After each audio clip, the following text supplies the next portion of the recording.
Abrir sua Bíblia em Efésios, capítulo 5.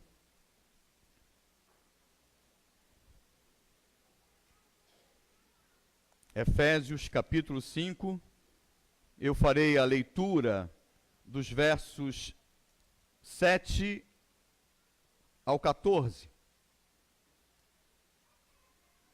Efésios 5, 7 a 14. Nós nos concentraremos nos versos 8 a 14, mas quero ler o verso 7, porque tanto conclui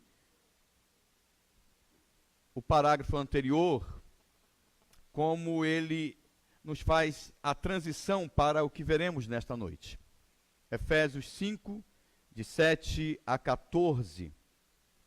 Diz assim: portanto, não sejais participantes com eles. Pois no passado erais trevas, mas agora sois luz no Senhor. Assim andai como filhos da luz, porquanto o fruto da luz consiste em toda bondade, justiça e verdade. E aprendei a discernir o que é agradável ao Senhor. E não vos associeis às obras infrutíferas das trevas. Pelo contrário, condenai-as, pois é vergonhoso até mesmo mencionar as coisas que fazem às escondidas. Mas todas essas atitudes, sendo condenadas, manifestam-se pela luz, pois absolutamente tudo se torna visível diante da luz. Por isso é que foi dito: desperta, ó tu que dormes. Levanta-te dentre os mortos, e Cristo resplandecerá sobre a tua pessoa. A vida está na luz. É o tema da mensagem, considerando especialmente os versos 8 a 14 de Efésios 5. E queremos mostrar que a vida se revela na luz do Evangelho através do viver do salvo. Se você está acompanhando as mensagens da carta de Paulo aos Efésios, talvez você imediatamente vá se identificar, ouvindo esta proposição, com aquilo que já vimos falando. Mas é porque nós estamos seguindo o texto. E Paulo ainda não terminou o que começou. Quem disse, eu sou a luz para o mundo? É uma pergunta. Jesus Cristo. Quem disse, vós sois a luz do mundo? Jesus Cristo. O que Paulo faz nesta parte do texto, em sua carta, é relembrar a mensagem de Jesus Cristo e aplicá-la ao cotidiano da vida de seus leitores. Tanto daquele tempo, seus leitores imediatos, como os leitores tardios, como nós. E a forma como ele faz, simplifica. Ao afirmar que não há alternativa, temos repetido às vezes essa fórmula no decorrer das mensagens do estudo desta carta. Não há alternativa. Quem está ligado a Jesus Cristo tem de refletir a sua luz. É o que ele vai falar. Veja nos versos 8 a 14, Paulo então conclui o raciocínio desenvolvido nos versos anteriores, apresentando tanto sua razão como sua aplicação, daquilo que ele já falou.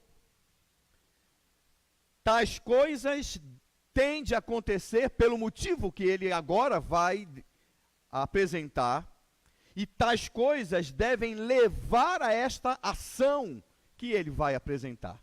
Tudo aquilo que nós já vimos até aqui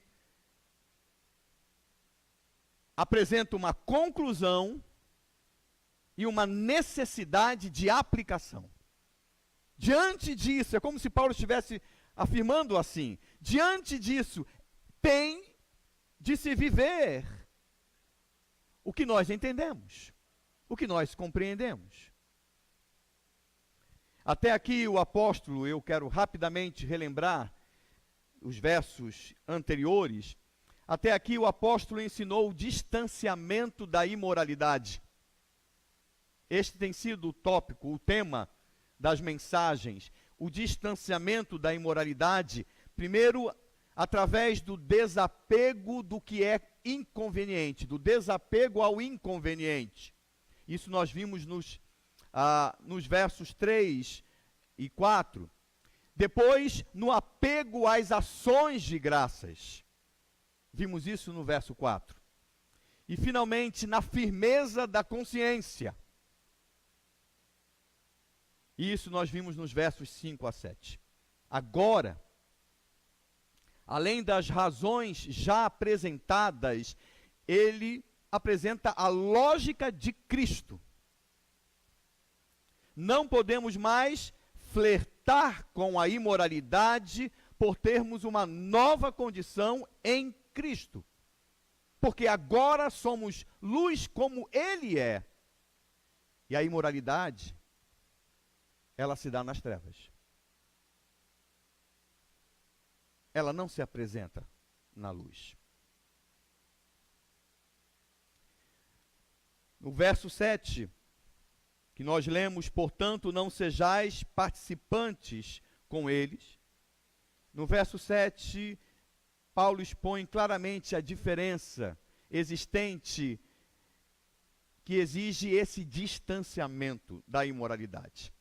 Seguindo o raciocínio, vamos recordar aqui, seguindo o raciocínio do apóstolo em toda a sua carta, até esta parte do texto, ele está afirmando: se alguém foi graciosamente libertado da escravidão do pecado, herdando a salvação em Jesus Cristo, é uma nova criatura para um novo estilo de vida, portanto, não há como continuar a seguir no estilo de vida anterior. E aí eu vou recordar os versos, o capítulo 4, versos 17 a 19, vivendo na inutilidade de seus pensamentos, com o entendimento mergulhado nas trevas e separado da vida de Deus, devido à ignorância, devido ao embrutecimento do coração, tendo perdido toda sensibilidade, entregando-se a um estilo de vida depravado, cometendo com avidez toda espécie de impurezas. Eu li os versos 17 a 19 do capítulo 4. Então, este é o raciocínio de Paulo até aqui. Você anda na luz ou nas trevas? Você é luz ou trevas? Como saber? A compreensão do escrito de Paulo neste texto ajuda a responder essa pergunta, ou a essas perguntas. Eu quero observar neste texto características do viver do salvo que o identificam com a luz. Mas antes de olhar diretamente para o texto, eu quero com você, rapidamente, quero fazer uma leitura. Você pode, se desejar, ir até o texto, ou então somente ouvir. Eu quero apresentar, fazer uma comparação com outro texto escrito por Paulo, que exemplifica os contrastes existentes entre o salvo e o não salvo. Então, eu vou ler 2 Coríntios capítulo 6, e eu lerei do verso 14 até o verso 1 do capítulo 7. Tá bom? 2 Coríntios 6, de 14 ao versículo 1 do capítulo 7. Eu quero relembrar esse texto em sua mente, porque ele vai também nos acompanhar na consideração no texto aos Efésios. Diz assim o texto, preste bastante atenção.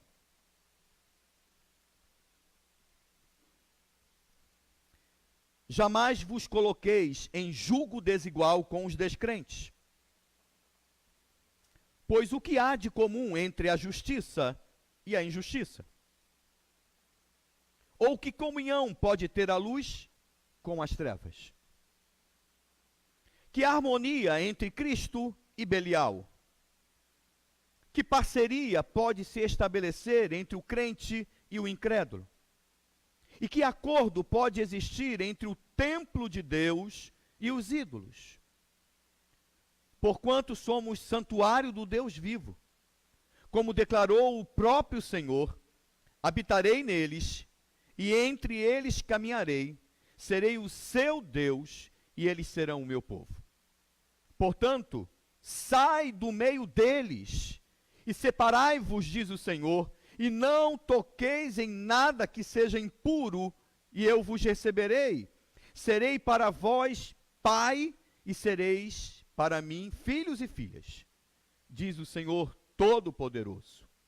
Amados, visto que temos essas promessas, purifiquemo-nos de tudo que possa contaminar o corpo, e por conseguinte a alma, aperfeiçoando a santidade no temor de Deus. Pode voltar para Efésios, você foi recordado desse texto e nós vamos citar ele de vez em quando. Então, olhando para o texto de Paulo aos Efésios, eu quero apresentar as características no viver do salvo que o identificam com a luz. E a primeira característica está nos versos 8 e 9. A luz produz resultados observáveis. A luz, no linguajar bem bíblico, produz frutos. Quem lê as Escrituras está acostumado com esta expressão. Produz resultados. Coisas que podem ser vistas, ouvidas, notadas, sentidas. Podem até ser acompanhadas pelas pessoas, ao observar o viver de outras pessoas. Veja, voltando aos versos 8 e 9. Pois no passado erais trevas, mas agora sois luz no Senhor, assim andai como filhos da luz, porquanto o fruto da luz consiste em toda bondade, justiça e verdade. A luz produz resultados observáveis. Paulo afirma que éramos trevas, não simplesmente que estávamos nas trevas. Por isso, o comparativo que ele faz aos coríntios, como acabamos de ler, que comunhão pode ter a luz com as trevas? Ou que parceria pode se estabelecer entre o crente e o incrédulo? Lembre-se do que nós consideramos quando estudamos o verso 6 deste mesmo capítulo. Quando Paulo apresenta uma expressão tipicamente hebraica em que aquilo ou aquele que possui algo como sua natureza básica, como parte da sua essência, é identificado como filho dessa natureza.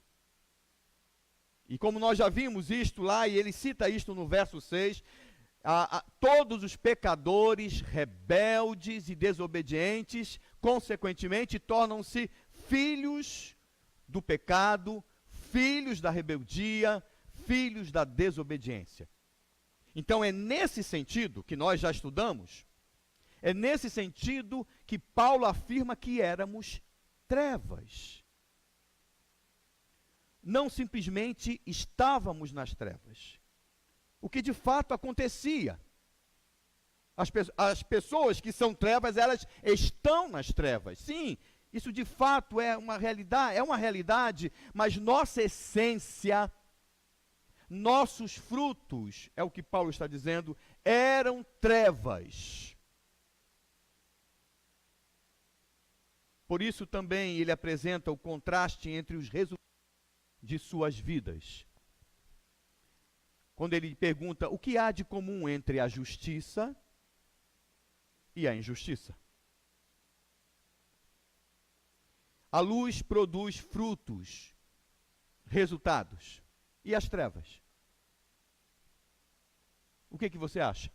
Como que você responde à pergunta? Veja, eu vou repetir. A luz produz frutos. E as trevas?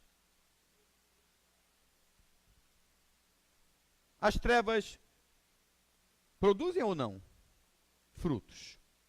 Cuidado. O que Paulo está chamando a atenção é como aqui é dizendo: cuidado. Não se deixe levar por raciocínios que diminuem o peso do que está sendo ensinado, do que ele tem chamado a atenção. É comum ouvir a ênfase de que as trevas não produzem frutos. Isso é verdade, se considerarmos os resultados que somente a luz pode produzir. Porém, as trevas também produzem frutos. E frutos indignos, frutos que não geram vida. E para facilitar e ajudar a gravar essa realidade, eu quero ir rapidamente ao conhecidíssimo texto de Paulo aos Gálatas. Aí do lado, Gálatas capítulo 5. Voltando algumas páginas, talvez 2 ou 3 páginas, na sua Bíblia, Gálatas capítulo 5, eu quero ler do verso 16 até o 26. Você conhece esse texto, provavelmente conhece esse texto muito bem, ou pelo menos de ouvir a sua leitura. Veja aí: portanto vos afirmo, vivei pelo Espírito, e de forma alguma satisfareis as vontades da carne. Porquanto a carne luta contra o Espírito, e o Espírito contra a carne. Eles se opõem um ao outro, de modo que não conseguis fazer o que quereis. Se a sua versão é como a minha, antes de eu continuar a leitura, Espírito está com um E maiúsculo, porque ele está falando do Espírito Santo, fazendo um contraste entre o eu, entre a nossa natureza e o Espírito Santo. Seguindo o texto, verso 18: contudo, se sois guiados pelo Espírito, já não estáis subjugados pela lei. Ora, as obras da carne são manifestas: imoralidade sexual, impureza e libertinagem, idolatrias e feitiçarias, ódio, discórdia, ciúmes, ira, egoísmo, dissensões, facções e inveja, embriaguez, orgias e tudo quanto se pareça com essas perversidades, contra as quais vos advirto, como já vos preveni antes: os que as praticam não herdarão o reino de Deus. Entretanto, o fruto do Espírito é amor, alegria, paz, paciência, benignidade, bondade, fidelidade, mansidão e domínio próprio. Contra essas virtudes não há lei. Os que pertencem a Cristo Jesus crucificaram a carne com as suas paixões e os seus desejos. Se vivemos pelo Espírito, andemos de igual modo sob a direção do Espírito. Não nos tornemos arrogantes, provocando-nos uns aos outros e tendo inveja uns dos outros. Nós temos aí o famoso contraste entre a vida promovida e conduzida pela natureza pecaminosa, aqui identificada como carne, e entre a nova vida promovida pelo Espírito Santo devido à pertença a Jesus Cristo. Há uma ligação com Ele. Há um relacionamento assumido com Ele. Esta identificação contrastada é apresentada por Paulo aos Efésios, recorrendo às expressões do próprio Senhor Jesus Cristo: luz e trevas. E em meio a tantas informações que nós estamos observando aqui, e tem muitos outros textos para vermos nesse direcionamento, eu quero destacar o foco do que Paulo está apresentando. As trevas produzem frutos, frutos contrários aos frutos produzidos pela luz. Por isso não há possibilidade de comunhão e parceria. não há possibilidade de alguém ser filho de ambas realidades ou viver em ambos estilos. Por isso, Paulo está insistindo na sua carta, fazendo esta diferenciação. A luz, por sua vez, produz frutos que identifica a pessoa ao seu Senhor. E eles, no texto em Efésios, ele chama ele de bondade, justiça e verdade. É o final do verso 9. Porquanto o fruto da luz consiste em toda bondade, justiça e verdade. A bondade é o amor em ação. É classificada dentro do atributo amor, voltado para o Senhor. Então a bondade é o amor em ação. A justiça aponta para o caráter perante Deus e correção das ações perante os homens, e ambas, tanto a bondade como a justiça, são alicerçadas na verdade, que é em conformidade com a palavra e a vontade de Deus. Por isso, Paulo exorta seus leitores ao discernimento em conformidade com o Senhor, verso 10, e aprendei a discernir o que é agradável ao Senhor. O Senhor, em sua verdade, torna-se a referência para o exercício de pensar, ou do pensar, do decidir e do agir para os que agora têm condição de fazê-lo. Para aqueles que agora não estão em trevas e não são trevas. Para aqueles que agora foram libertados pelo Senhor. A luz produz resultados observáveis. Isto é, ela se revela iluminando. Ela não tem como ser escondida, camuflada, vivida sem ser contemplada. Por isso que Jesus falou tanto sobre a manifestação da luz. Eu quero exemplificar isso, pelo menos em 2 textos. Você pode procurar também, ou pode ouvir, Mateus capítulo 5, verso 16. Vamos ver 2 exemplos das palavras de Jesus Cristo. Mateus 5, verso 16. Ele diz: assim, deixai a vossa luz resplandecer diante dos homens, para que vejam as vossas boas obras e glorifiquem o vosso Pai que está nos céus.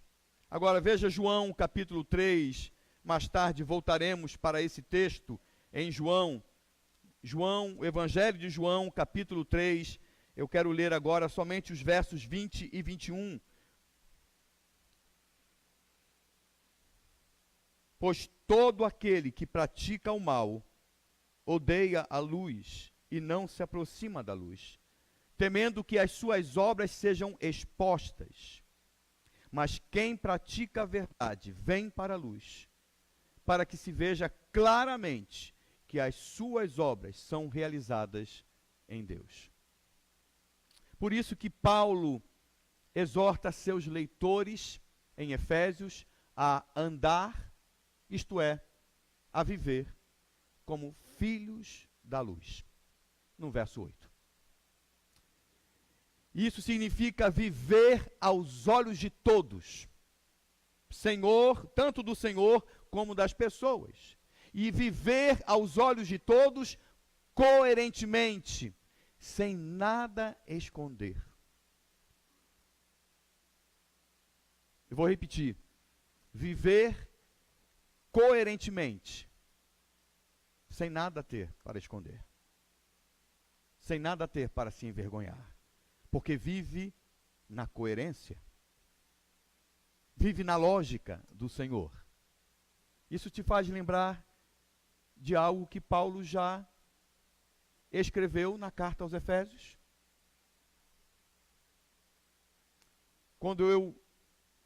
olho para esse texto, assim como em outras oportunidades, nós obrigatoriamente temos que voltar àquele momento, na sua carta, no texto em que Paulo escreveu, norteando toda a segunda seção da sua carta.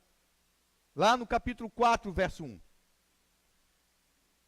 Andeis de modo digno da vocação que foste chamados. Ou andeis de modo digno para com a vocação que recebestes. É assim que ele começa a segunda sessão da sua carta, e isto vai nortear todo o restante da carta, e é por isso que em alguns momentos nós estamos retornando a este ponto. Parece que Paulo coloca a sua tese, e no desenvolver da sua tese, ele vai recordando e voltando à tese, fazendo as pessoas voltarem ao que ele disse anteriormente.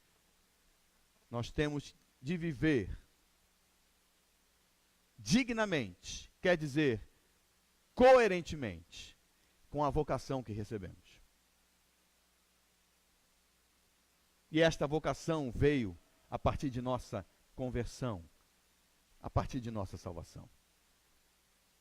E nós temos resumido esta vocação, isso pode ser feito de outras formas, mas nós temos resumido isso com a vocação de ser igreja. Ser igreja.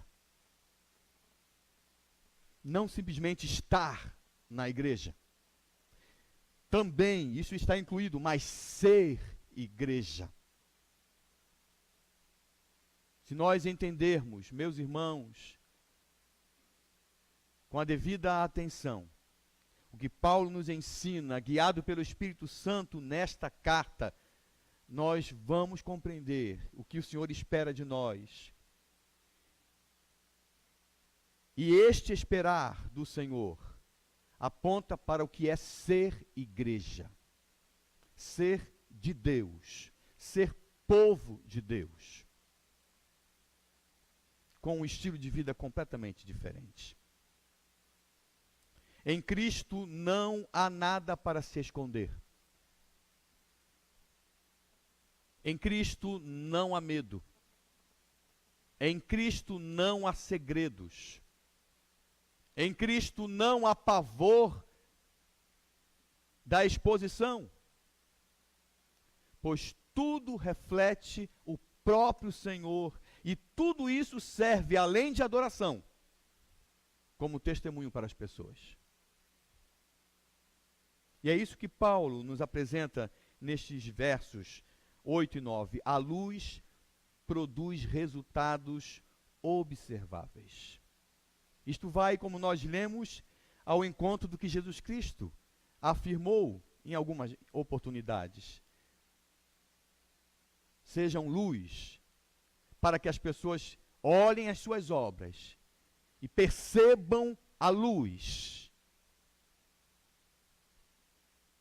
É para a forma como vivemos. É para aquilo que nós produzimos na nossa vida. Nos versos 11 e 12, em segundo lugar, Paulo diz que a luz expõe e condena as trevas. Veja, primeiramente, ele mostra que a luz produz resultados observáveis. Em segundo, a luz expõe e condena as trevas. Olhem os versos 11 e 12. E não vos associeis às obras infrutíferas das trevas, pelo contrário, condenai-as, pois é vergonhoso até mesmo mencionar as coisas que fazem às escondidas. Veja, no verso 12, Paulo nos dá uma advertência. Cuidado com o modo como você lida com as obras infrutíferas das trevas. Há obras, há resultados. Mas ele está dizendo, cuidado com o modo como você lida com estas obras. Perceba que ele não está estimulando, isso é importante entender, ele não está estimulando a igreja a expor, a apresentar as trevas profundamente, a ficar falando sobre elas, a trazê-la para o meio da igreja. Ele não está falando isso. Ele não está dizendo que nós temos que ficar falando nas trevas, ou daquilo que pertence às trevas. Este não pode ser o principal conteúdo em nossa boca, consequentemente em nosso coração, ou ao contrário. Isto parece ser uma política perigosa, e nós temos visto isso no decorrer dos anos. Quando se trata de expor as coisas sujas das trevas, pois inconscientemente a igreja, ao fazê-lo, pode acabar promovendo o pecado. E além disso, há coisas que não devem ser faladas. A igreja em Cristo, e já vimos isto no capítulo anterior, a igreja em Cristo não tem liberdade para falar ou expor absolutamente tudo. Pois como disse Paulo nesse texto, é vergonhoso falar dessas coisas. É vergonhoso até mesmo mencioná-las. As pessoas não precisam de mais informações do que já possuem acerca do pecado, acerca do que é vergonhoso. A sabedoria do Evangelho é que deve prevalecer na exposição da igreja, na pregação da igreja.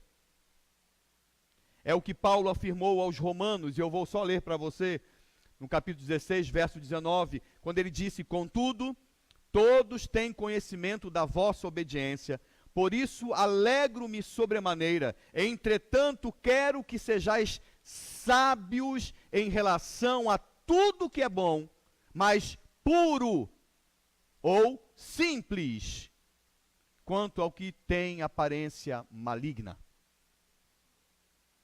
Algumas pessoas creem que devem conhecer o mal, que devem conhecer o pecado em sua profundidade, tendo riqueza nos detalhes daquilo que é vergonhoso. Algumas pessoas às vezes se empenham a ler prioritária e exclusivamente, profundamente, tudo que diz respeito às trevas, ao diabo, ao pecado ou a coisa semelhante. Parece que este é o tema em sua mente. Querem entender isso. Mas o Senhor nos ensina que precisamos nos aprofundar na palavra.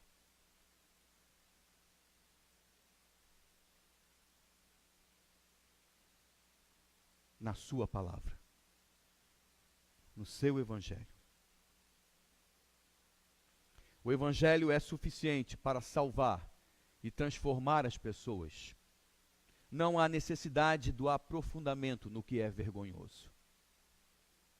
O que Paulo está afirmando é que precisamos identificar e condenar o que não é santo, o que não condiz com a vida para a igreja. Quando ele diz: e não vos associeis às obras infrutíferas das trevas, pelo contrário, condenai-as. Identificar, expor o suficiente para esta identificação, censurar, reprovar. A igreja não pode ser conivente, sendo omissa e silenciosa para com os que pecam, estimulando outros a fazê-lo. E ela não pode servir através do que ela ensina e faz como estímulo para as pessoas se encaminharem para as trevas, como se fosse algo profundamente interessante. Ao identificar o que é pecaminoso, nós devemos assumir nossa identificação com Cristo, não nos associando. É o que Paulo está dizendo, não sendo cúmplices, isto é, não tendo proximidade, não participando, não tendo comunhão. E imediatamente eu me lembro do Salmo 1.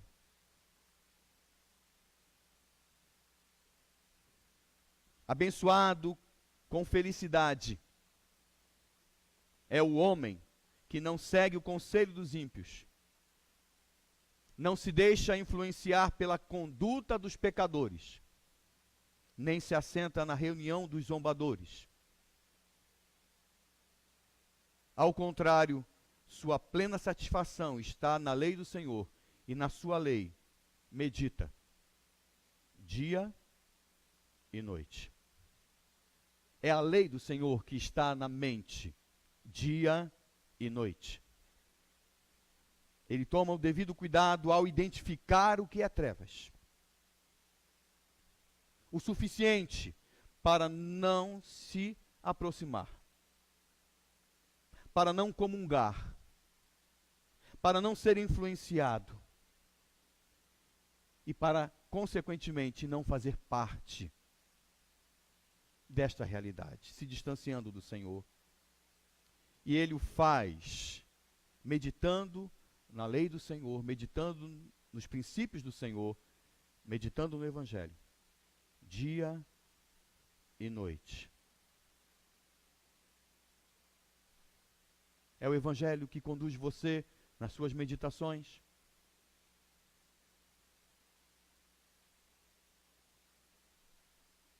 É o Evangelho que influencia você a tomar decisões.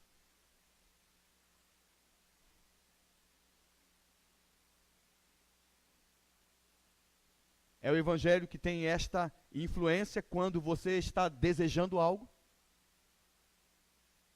Ou sabe quando você está talvez irritado com alguém, fora de sintonia com alguma pessoa, e aí todos os seus sentidos, movidos pela sua natureza, pela sua carne, como Paulo usa em alguns momentos, despertando você para certas ações, para certas obras, para certas reações às pessoas.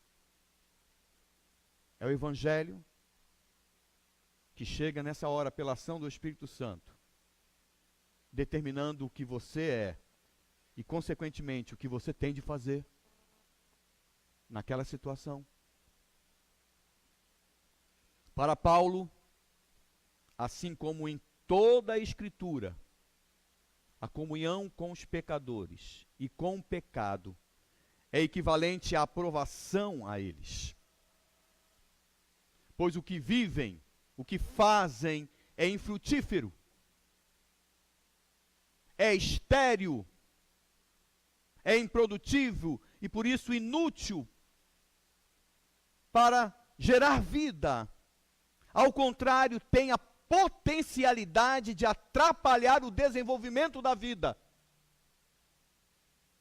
Parece cegar, parece anular os sentidos, a inteligência, a capacidade de pensar, de raciocinar, inclusive aquilo que foi dado pelo Senhor na libertação do pecado no dia de sua conversão.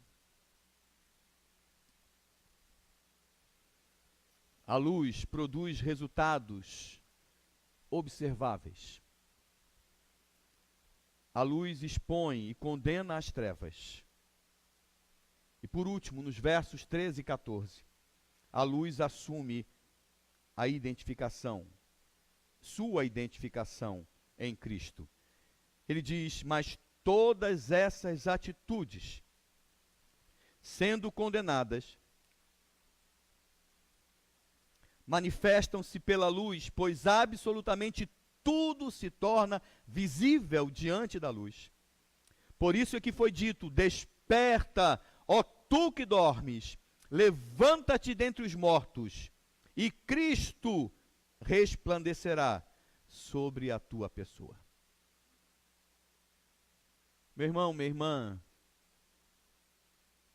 meu caro visitante, para identificar e condenar as trevas, basta viver na luz.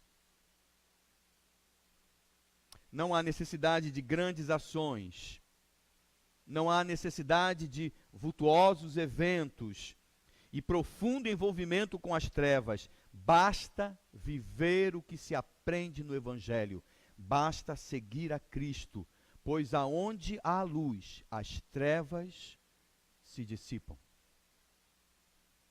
Ouçam este maravilhoso texto escrito pelo evangelista João. Só ouça, não precise procurar agora, você vai identificar, mas ouça. Preste atenção no que ele escreve.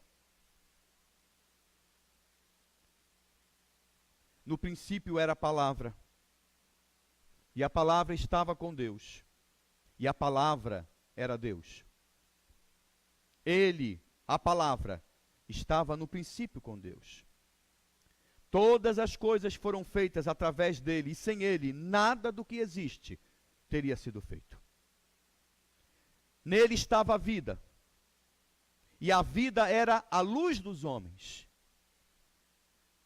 E a luz resplandece nas trevas, mas as trevas não a venceram. Houve um homem enviado de Deus, cujo nome era João, fazendo menção a João Batista. Ele veio como testemunha para que testificasse a respeito da luz, a fim de todos virem a crer por intermédio dele. João não era a luz, mas foi enviado para testemunhar da luz. A palavra. Quem é a palavra? Quem é a palavra nesse texto? Cristo. A palavra é a luz verdadeira, que vinda ao mundo ilumina a todo homem. Aquele que é a palavra estava no mundo, e o mundo foi feito através dele, mas o mundo não o reconheceu. Ele veio para o que era seu, mas os seus não o receberam. Mas a todos quantos o receberam, deu-lhes o direito de se tornarem filhos de Deus, ou seja, aos que creem no seu nome, os quais não nasceram do sangue, nem da vontade da carne, nem da vontade do homem, mas nasceram de Deus. E a palavra se fez carne e habitou entre nós. Vimos a sua glória, glória como a do unigênito do Pai, cheio de graça e de verdade. Que texto maravilhoso. Que apresentação de Jesus Cristo. Que forma de expressar aqueles e pela maneira como esses foram alcançados pelo Senhor. Veja que no verso 12, que eu li o Evangelho de João, capítulo 1, versículos de 1 a 14. No verso 12, João identifica os que estão ligados a Cristo como filhos de Deus. Mais uma vez, já fiz menção a isso hoje. Nós já observamos nas palavras de Paulo, aquilo que observamos, vemos também aqui nas palavras de João, aquilo ou aquele que possui algo como sua natureza básica, é identificado como filho dessa natureza. Então, todos os salvos em Jesus Cristo, tendo sido perdoados e vivendo em conformidade com o Evangelho de Deus, são filhos de Deus. Por isso que João afirma desta maneira. Quando você pensa em luz, quando nós pensamos em luz, pensamos em acordar para um novo dia. E Paulo apresentou este quadro no verso 14, parafraseando o verso 14, parafraseando Isaías 60, verso 1, seguindo o seu raciocínio em sua carta aos Efésios: o salvo não está morto em seus delitos e pecados. Ele foi agraciado com a salvação, sendo ressurreto dos mortos pela fé em Jesus, e agora vive na sua luz, refletindo a seu Senhor. Ele agora também é luz. Logo, a sua capacidade e intensidade no iluminar depende do quanto ele reflete a seu Senhor.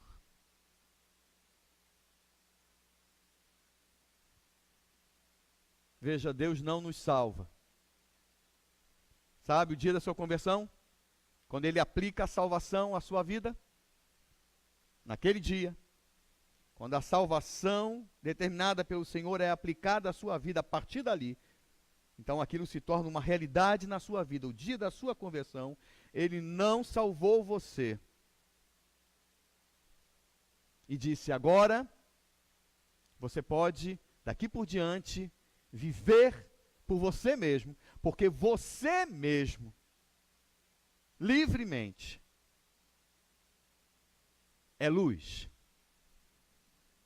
Ele não afirma isso. Em nenhum lugar das Escrituras nós vemos isso, muito menos a partir dos Evangelhos e então correndo até as cartas.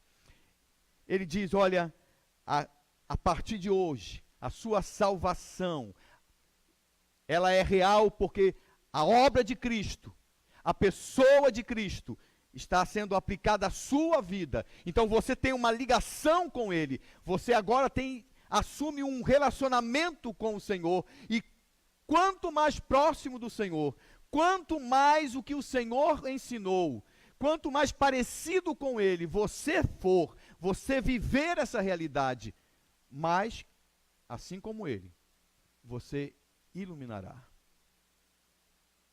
Você também será luz. Então, nossa capacidade e intensidade de iluminar as pessoas está atrelada à pessoa de Jesus Cristo, à proximidade com Jesus Cristo. Pois bem, o despertamento sugerido por Paulo pode ter aplicação tanto geral como específica.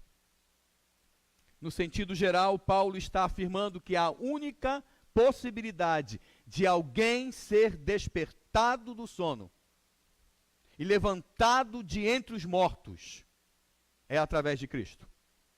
É como se fosse uma proclamação geral. Mas no sentido específico, o que me parece ser o caso aqui, deste verso 14. Paulo afirma aos que já passaram por este processo e foram iluminados, que despertem da mornidão de seu viver e levante-se de entre a comunhão com os mortos e volte-se para o Senhor que os ilumina, a fim de viver.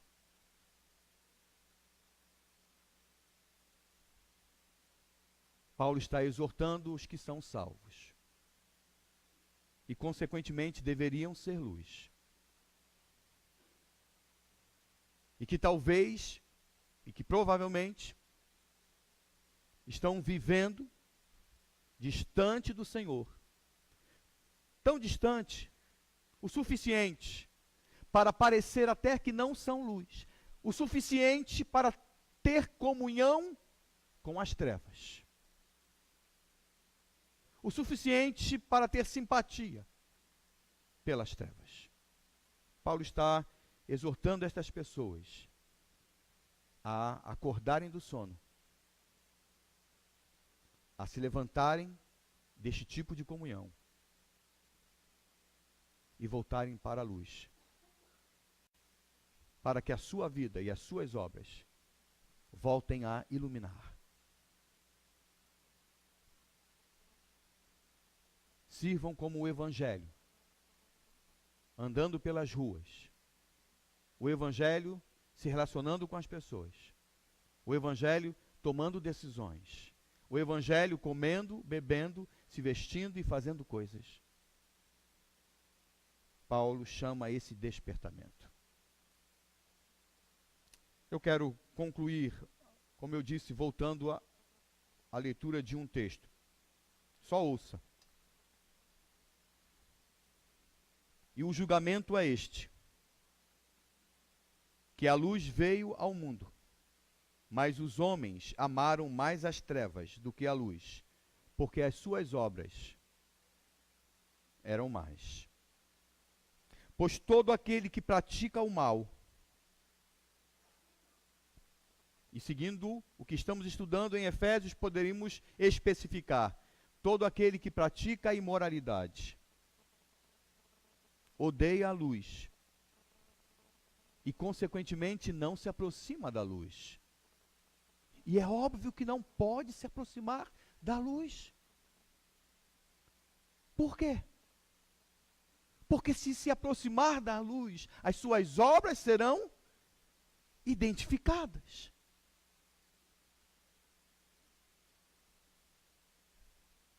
Não se aproxima da luz, temendo que as suas obras sejam expostas. Mas quem pratica a verdade, vem para a luz, para que se veja claramente que as suas obras são realizadas em Deus.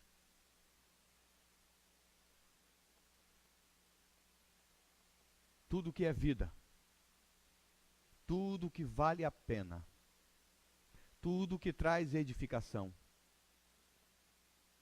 para a pessoa e para as outras, vem do Senhor. A vida está na luz. Esta luz é Cristo. A luz produz resultados observáveis. A luz expõe e condena as trevas. A luz assume sua identificação com Cristo. Você está andando na luz?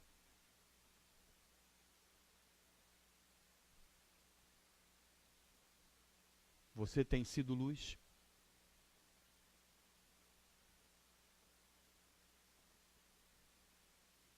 Aquilo que você fala e da forma como fala, aquilo que você faz, da forma com que faz, aquilo que você deixa de fazer, da maneira como deixa, identifica você com Cristo ou com as trevas? Feche seus olhos e responda ao Senhor. Jesus é melhor sim que ouro e bens. Jesus é melhor do que tudo que tens. Melhor que riquezas e posições. Melhor, muito mais do que milhões. Pode ser um rei com poder nas mãos, mas do mal escravo sim. 1000 vezes prefiro o meu Jesus e servi-lo até o fim. Jesus é melhor que qualquer valor, amigo leal no prazer e na dor. Melhor do que tudo, Ele é pra mim. Melhor que qualquer bom amigo, enfim.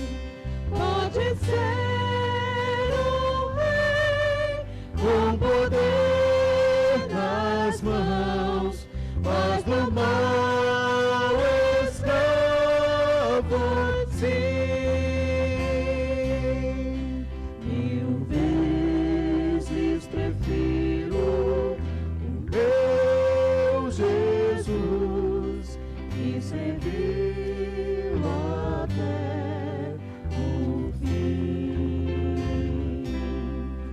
Jesus é mais puro que a linda flor. Jesus é melhor, Ele se satisfaz. Jesus é melhor sim, Ele é amor, caminho e luz, verdade e paz. Pode ser um rei com